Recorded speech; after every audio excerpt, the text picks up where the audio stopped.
mes amis, bienvenue à cette émission d'Appel de l'Aurore. Je voulais vous présenter aujourd'hui une femme tout en musique, tout en chanson. Je l'ai connue parce que j'ai entendu son chant, son appel mélodieux, et je vous la présente aujourd'hui avec beaucoup de plaisir. Voici Danielle Laroche. Bonjour Danielle. Bonjour Marie-Josée. Danielle, ta vie c'est la musique, non? Oui et non. Quand je préparais l'émission puis je pensais à toi, je pensais à Ginette Renault. Mais moi, je ne suis qu'une chanson. Non, pas tout à fait. Pas tout à fait, toi, hein? Tu es beaucoup plus qu'une chanson. Oui. Danielle, tu as aimé la musique dès ton jeune âge? Enfant. Enfant? Oui, on m'a raconté qu'enfant, dans la chaise haute, quand la musique partait, je battais la mesure, puis je renversais. Bon? Dans ce temps-là, on appelait ça du cocois. Ah bon? Et je renversais ma tasse de cocoa. Oui. Parce que tu avais le rythme dans le corps. Oui. Bon, c'est mieux qu'avoir le diable au corps. Je l'ai aussi. Ah bon? Tu es complète. Alors, tu as fait des études en musique, Danielle, à l'université. C'est quand même impressionnant. Ça m'a impressionné quand tu nous as raconté ça. J'ai commencé à l'Université du Québec à Trois-Rivières. J'étudiais le chant avec Marie Develuy. Je travaillais à temps plein et le soir, j'allais à Trois-Rivières. Je travaillais à Warwick. Et le soir, j'allais à Trois-Rivières suivre des cours avec Marie Develuy. Et à un moment donné, j'ai décidé de laisser mon emploi et j'ai fait une année à temps plein. Et là, Marie Develuy est partie au Conservatoire de musique à Montréal. Et puis, j'ai auditionné, puis j'ai été acceptée. Alors, j'ai fait 5 ans de conservatoire en chant au Conservatoire de musique à Montréal. Ça m'impressionne. J'aime beaucoup chanter, mais j'aurais jamais eu le guts ou l'énergie ou le culot de faire des études en musique en chant. Bien, c'est parce que... J'ai pas la voix, remarque, là, mais je t'admire. Mais c'est juste que j'étais pas heureuse dans ce que je faisais. C'est ça. Mon cheminement est souvent de cette façon. Je me rends au bout d'une énergie, de quelque chose, d'une passion, et à un moment donné, ça s'éteint, et puis il faut que j'aille dans ce que j'ai de fort, parce que je dirais que je n'ai pas beaucoup de talent. Mais celui-là, je l'ai. OK. Là, on s'entend. Non, j'ai beaucoup de petits talents. Bon, OK. Mais le chant ressort. Le chant ressort depuis toujours. Ouais. Mais comme tu dis, il y a eu une période, pas noire, mais creuse, où ton chant, tu n'as pas beaucoup exploité la musique, hein? Oui. Bien, quand j'ai Après terminé... ces 5 années-là... Quand j'ai terminé le conservatoire, finalement, auditionner, puis le chant classique, j'aimais ça, mais en même temps, j'étais pas si heureuse là-dedans. Okay. Puis les auditions, puis l'espèce de combat pour avoir un rôle. Puis les opéras, finalement, j'ai réalisé que ce n'était pas les opéras que j'aimais, c'était les airs qu'on y chantait. OK. Et puis, je savais plus trop quoi faire. Tu cherchais ta place. Oui. Tu avais un talent sans trop savoir comment le mettre Alors, ça m'a dirigée vers l'enseignement. Ah bon? Et je me suis mise à enseigner la technique vocale qui c'était la préparation de la voix à chanter. Et puis là, j'ai fait ça plusieurs années. Mais même pendant que j'étudiais, j'avais commencé à enseigner la technique vocale. Alors ça, j'aimais ça. Et encore une fois, je me suis rendue au bout. Il y a comme un moment où tu as dit, j'en ai soupé, ça suffit. Moi, je fais des écœurantites. Il y en a qui font des otites. Moi, je fais des écœurantites. Bon. Alors, à un moment donné, fini le chant, plus de cours de musique, plus de cours d'art. Non, je suis partie du côté... moi, j'avais commencé à travailler à la Caisse populaire. Okay. Ensuite, à la banque. Tu sais, le côté des chiffres. Ça aussi, ça t'habite. Oui. À un moment donné, j'ai fait une démarche pour savoir pourquoi j'arrive pas à me caser. Et puis, en faisant toutes sortes de tests, oui. On avait découvert que j'avais 3 forces à peu près égales.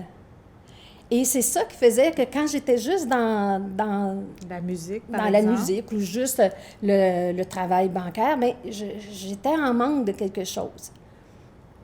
Et puis les trois forces, bien, c'est musique, le côté humanitaire, puis le côté rationnel, organisation. Et puis, moi, j'aime beaucoup le travail, je dis toujours, je ne suis pas une sprinteuse, mais le travail de fond. OK. À long terme, Ouais. des gros projets. Oui. Et puis là, je suis arrivée à ça avec des projets, puis là, je me suis mise à découvrir des choses, mais pour arriver à m'exprimer au sein de l'Église, ben là, j'ai eu ma période... On va s'y rendre, mais là, on est dans ta période moins musicale. Ouais. Qu'est-ce qui a déclenché ton retour vers la musique? C'est des hasards. Des Y clins d'œil a-t-il- de Dieu, hein? Il y en a- Oui, j'aime ça, des clins d'œil de Dieu, oui. Il y en a qui disent qu'il n'y a pas d'hasard. Ben Je moi sais aussi, pas, je me portais à souviens dire plus ça, qui mais a j'avais dit pas ça. d'autres Oui. d'autres mots. Mhm. Mais des clins d'œil de Dieu. Et puis, puis le plus drôle là-dedans, c'est que je commençais toujours par dire non. Ah bon? Alors, ça a commencé par une invitation à chanter lors d'une funéraille. C'était ma sœur qui était décédée. Ah oui. Et puis en entrant... Quelqu'un savait que tu avais un talent de chant? Oui, justement, la personne à l'accueil. Ah bon? Et on avait fait de la musique ensemble. Avant la Dans ta période, première vie, dans ta vie musicale? Et puis, alors là, elle m'a dit, il faut que tu chantes. Ah, j'ai dit, non, non, non, je chante plus. Et elle a une force pour convaincre incroyable. Et finalement, j'ai chanté. Après, elle m'a redemandé pour une messe, parce qu'elle anime les messes, une messe à Saint-Christophe. Elle m'appelle. Puis encore une fois, non, non, non. Et puis, oui. Finalement, l'appel était fort. Oui. C'est ton côté musical qui avait envie de Oui, malgré moi. s'exprimer. Malgré toi. Malgré moi. C'est jusque-là. Oui, parce que pendant 15 ans, j'ai pas chanté du tout. Et puis le répertoire, même le répertoire classique, là, c'était perdu. Tu sais, je ne chantais plus, je fredonnais, je jouais avec les sons, OK. mais je ne chantais pas. Et puis là, à un moment donné, elle m'a présenté à un guitariste. Et puis encore là, oh non, non, je m'embarque pas là-dedans. Je savais dans quoi j'allais m'embarquer si je m'embarquais, parce que je l'avais fait dans ma première vie, comme on disait tantôt. Et puis finalement, elle m'a dit, ben va à l'église, là, dimanche, c'est lui, il me remplace. OK. Et je me rends à l'église, et puis... tu sais, les clins d'œil de Dieu, là. Oui, ils sont charmeurs. Hein? Oui, je me suis placée à une place dans l'église où je me disais, je vais sortir. OK. Tu sais, Tu avais vu la porte de sortie, tout ton Ouais. plan était fait. Oui. Et les clins d'œil de Dieu, comme tu dis si bien, ça a fait que ça n'a pas été une belle... j'allais dire performance, mais on ne performe pas, là. C'est que le micro n'était pas allumé. Ah bon, OK. Alors, dans l'assistance, on n'entendait rien. Et puis, ça allait mal pour lui. Mais lui, il ne savait pas qu'on OK. l'entendait pas parce qu'il avait un moniteur. OK. Alors, le prêtre et lui pensaient que Ça tout se était passait correct. bien. Mais là, moi, là, je suis assise à ma place, là, puis là, je dis non, non, non, je ne m'embarque pas là-dedans, non, non, non. Mais comme j'avais dit à Claudette que j'irais, là, j'ai dit, je ne peux pas lui faire ça. Je ne peux pas lui faire ça. Par respect pour ton ami Oui. qui te voyait là-dedans, oui. Alors, je suis allée voir, à la fin de la messe, je suis allée voir André. Et puis là, on a jasé avec le prêtre. Et puis, bien, on a dit, on va faire une première pratique pour savoir, tu sais, si on s'adonne. Et depuis ce temps-là, on avance là-dedans. Est-ce que tu dirais à contre-cœur ou bien si finalement tu étais, je dirais, séduite, tu t'es laissée... Je dirais par peur. OK. Que je freinais par peur. T'avais peur d'aimer ça? Non, j'avais peur.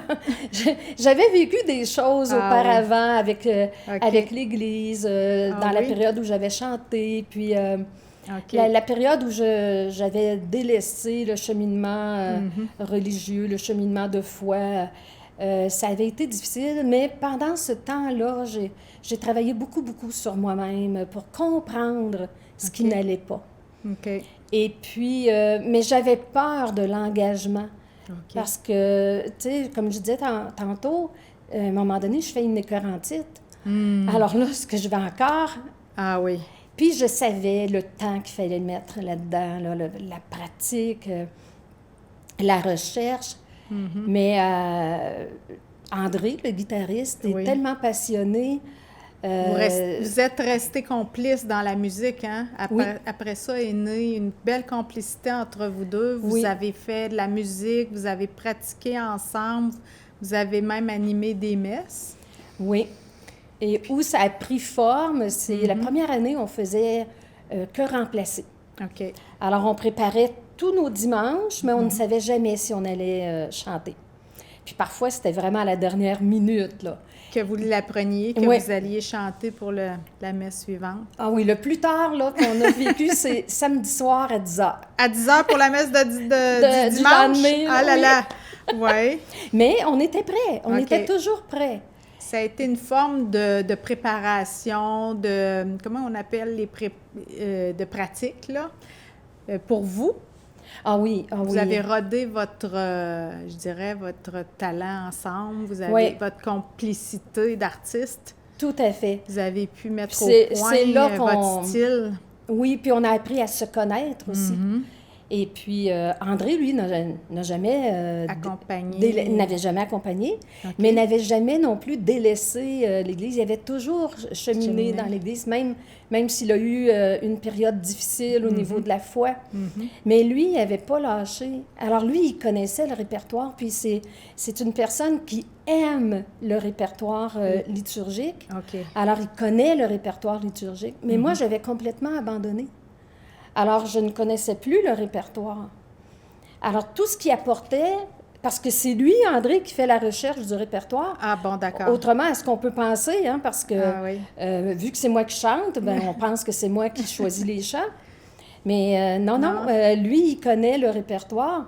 Et il sait un peu, parce qu'il y a des chants qui s'appliquent au carême, au temps de méditation. Il y a des chants aussi dans une célébration liturgique, dans une célébration eucharistique. Il y a des chants d'entrée, il y a des chants d'offertoire, il y a des chants... Bon, tout le monde... Je pense que les gens connaissent ça, mais c'est pas n'importe quel chant qui va n'importe où, hein? C'est ça que tu veux dire? Exactement. Toi, tu les connaissais plus, ces répertoires-là, ces choix-là. Ça change. Tu me disais qu'il y a 150 chants dans une année liturgique? Bien, non, pas qu'il y a 150 chants, mais nous, on est un petit peu fous. Ah bon? OK! Fous de la musique? C'est que... De la nouveauté, de la diversité aussi, j'imagine. Mais c'est qu'on voulait toujours que les chants soient en rapport avec les lectures de la célébration. Quand le chant a rapport avec la lecture, on vit. C'est comme un trait d'union, hein, avec tout ce qui se passe dans la célébration. C'est pas seulement un chant. Ça fait partie de la célébration. C'est aussi une prière. C'est aussi un moment où il y a possibilité d'avoir une intimité avec Dieu. Même, je vais te raconter. Vas-y. Il y a un prêtre, à un moment donné, qui vient nous parler juste avant la messe. Puis, je montre toujours le programme. Là. Et puis, mais tu sais, ça recoupe l'homélie. Puis, et je lui avais répondu, bien, tu sais, il y a des gens, là, qui vont comprendre l'homélie, qui vont comprendre l'Évangile par le chant et d'autres par ce que le prêtre va dire. C'est tout à fait vrai. Il faut le voir comme un complément. C'est très bien. Alors, c'est très beau. On a avancé comme ça. Ça a été accueilli. C'est en plein ça, hein? Il faut que ça se parle, tous ces textes-là, sinon c'est un bricolage. Ouais. C'est pas une célébration c'est pas de l'harmonie. Et c'est ce qui a fait que ça me nourrissait. Ah oui. Tu t'es mis à te nourrir. Oui, parce qu'à un moment donné, la deuxième année, bien là, il y avait à la messe à l'église Sainte-Famille le samedi, là, il y avait une chorale, mais là, ça tombait, puis il n'y avait plus personne, puis on a été approchés. Et puis là, c'est devenu notre Régulier. messe, Ah oui, régulier. c'est On ça. continuait à remplacer le dimanche à l'occasion. Mais Mais là, vous aviez votre... oui. Et puis, le fait qu'on cherchait toujours des chants en fonction des Écritures, à un moment donné, moi, j'ai eu le goût, j'ai eu le besoin de partager ça avec, avec l'assistance, avec les paroissiens, avec les gens qui venaient à la messe. Je voulais qu'ils sachent que tel chant avait quand été on chante choisi. telle chose, là, c'est qu'on est en train de dire, tu sais, vous allez retrouver, tu sais, je faisais les liens C'était chant-lecture. complémentaire. Absolument. Puis ça se parle, puis ça permet une autre forme d'intériorité. Oui. C'est très beau. Donc, tu es en mission, Danielle, finalement, avec ton chant, puis avec... Bien, j'ai découvert que ça pouvait être ma mission, C'est que très je cherchais depuis si longtemps. Parce que moi, je ne suis pas une personne qui prie avec des formules. Mais je demandais à Dieu une passion. Je lui disais toujours, j'aimerais ça me lever le matin, là, avoir envie de me lever le matin parce que j'ai hâte de faire quelque chose. Puis je ne l'avais pas. Je ne l'avais pas. Je ne l'avais pas. Et maintenant, je l'ai. Donc, tu te lèves le matin pour chanter. Pas- Non? Pas pour chanter. Explique-moi ça. Ben moi, je me lève le matin là, parce que j'ai envie de découvrir. Moi, à un moment donné, je voulais comprendre les Écritures, vraiment les comprendre plus loin, parce que je touchais pas beaucoup l'Ancien Testament, puis les psaumes. Ça me dérangeait, l'histoire qui se passait dans ce temps-là. Je comprenais pas. Mais j'ai eu une chance inouïe. Tu sais, les clins d'œil de Dieu, là. Il m'a mis une personne sur mon chemin qui a fait un gros changement dans ma vie. C'est le père franciscain Guylain Prince. Ah oui. Et un autre clin d'œil, quand j'ai fait Tu la l'as connu rencontre. personnellement? Tu l'as rencontré lors d'un... Je l'ai rencontré, je l'ai vu OK. lors d'un congrès du mouvement La Rencontre. Ah oui, OK. Et il a dit un petit quelque chose que moi, j'avais dit une année avant, OK. au même endroit, Ah bon? pour le mouvement La Rencontre, lorsque j'ai fait ma fin de semaine. OK. À un moment donné, j'avais parlé avec un prêtre, puis je lui avais dit, vous savez, toute cette période-là là, que je n'étais pas dans l'Église, j'ai rencontré plein de jambons, moi, là-dedans. Bien sûr. Et là, jambon. Moi, je me suis mise à voir défiler des jambons, Des... des pièces de jambons. viande. Oui, oui, Et oui. puis là, on riait, tous les deux, on riait. Et lorsque Guylain Prince est venu au congrès, une année plus tard, presque, je pense un mois de différence, à un moment donné, il a dit ça, des jambons. Puis là, il a fait un signe, en voulant dire, bien voyons donc, qu'est-ce que je dis là? Mais moi, ça a cliqué. Et j'ai Ça te communiqué parlait. avec lui. OK. Et puis lui, il est bibliste. Alors j'ai dit, ça, c'est quelqu'un qui va pouvoir m'aider OK. à comprendre les Écritures.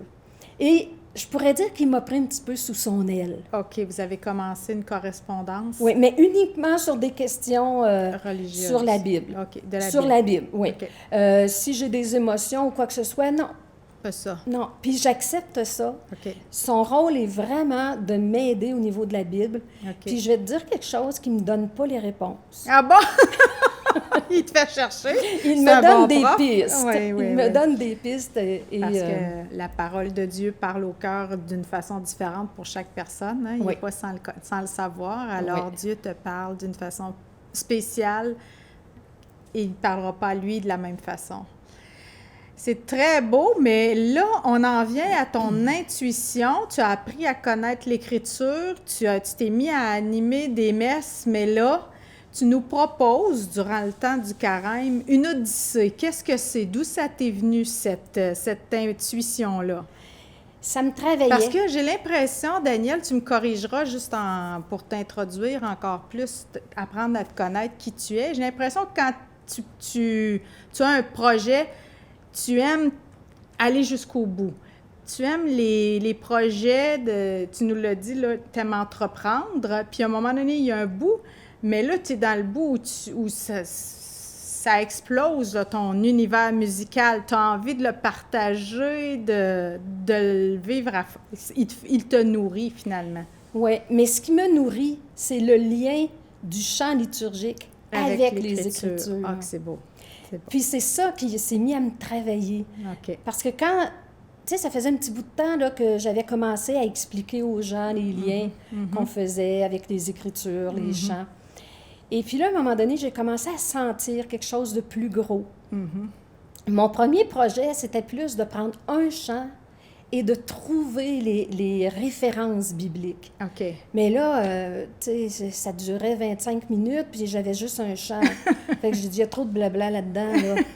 Et puis, j'ai essayé de le faire, mais ça n'allait pas bien.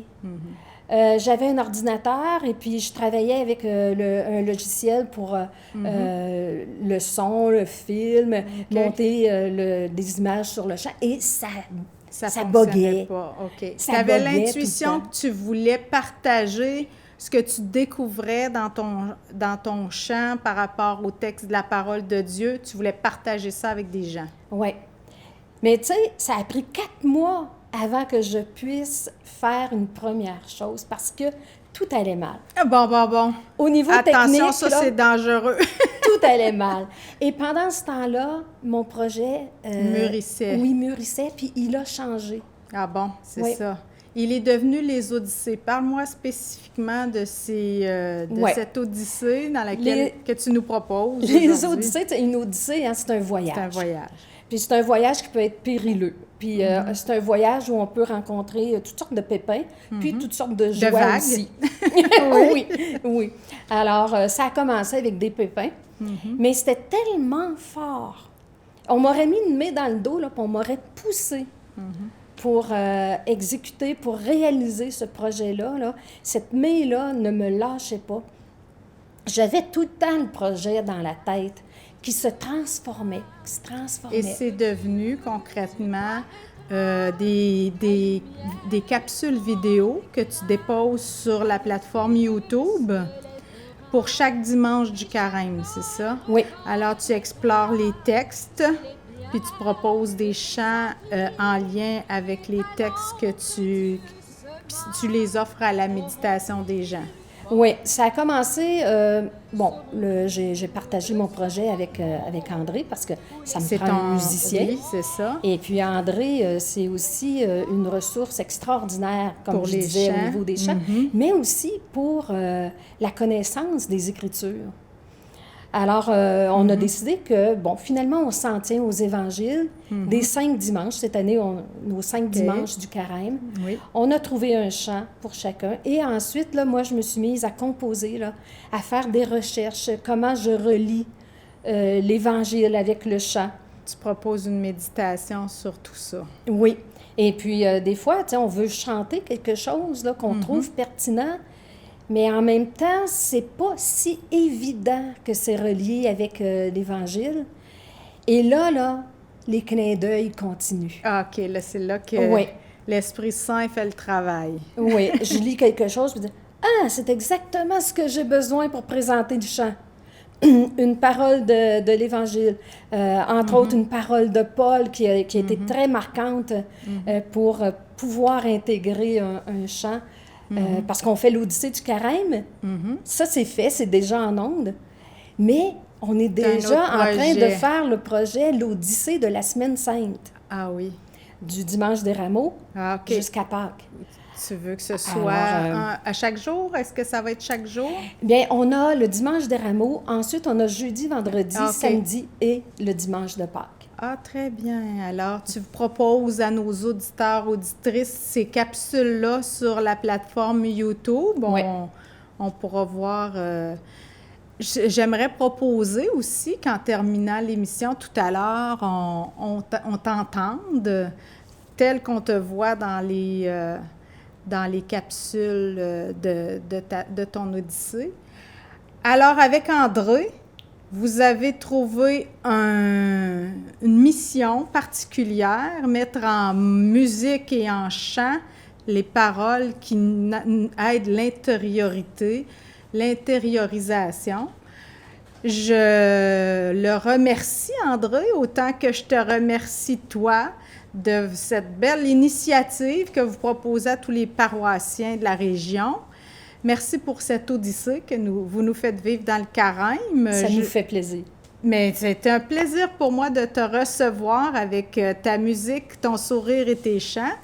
J'espère que vous aurez le même plaisir que moi de découvrir cet artiste et son talent qu'elle met au service de notre prière. Je vous souhaite une belle odyssée du Carême. Au plaisir, à la semaine prochaine. N'éteignez pas l'esprit, n'éteignez pas l'esprit, n'éteignez pas trop vite la flamme qui vacille sur la mèche fragile où brille encore un peu de vie. N'éteignez pas, ne brisez pas trop tôt, ne brisez pas trop tôt, ne brisez pas trop vite le roseau qui se froisse. Il se peut bien qu'il casse, mais il peut résister aussi. Ne brisez pas, de grâce je vous prie, donnez-leur une chance. Tant qu'il y a la vie, il y a l'espoir, il y a l'espoir. De grâce je vous prie, donnez-leur une chance. Tant qu'il y a l'esprit, il y a l'espoir, il y a l'espoir.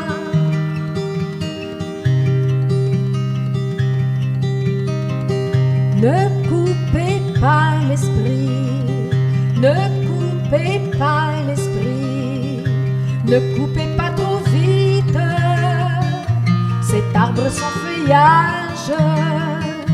Il peut dans son vieillage laisser se reposer les fleurs. Ne coupez pas, ne jetez pas trop tôt, ne jetez pas trop tôt, ne jetez pas trop vite la foudre et les menaces. Attendez que Dieu passe, car il voit mieux que nous les cœurs. Ne jetez pas, de grâce je vous prie, donnez-leur une chance. Tant qu'il y a la vie, il y a l'espoir, il y a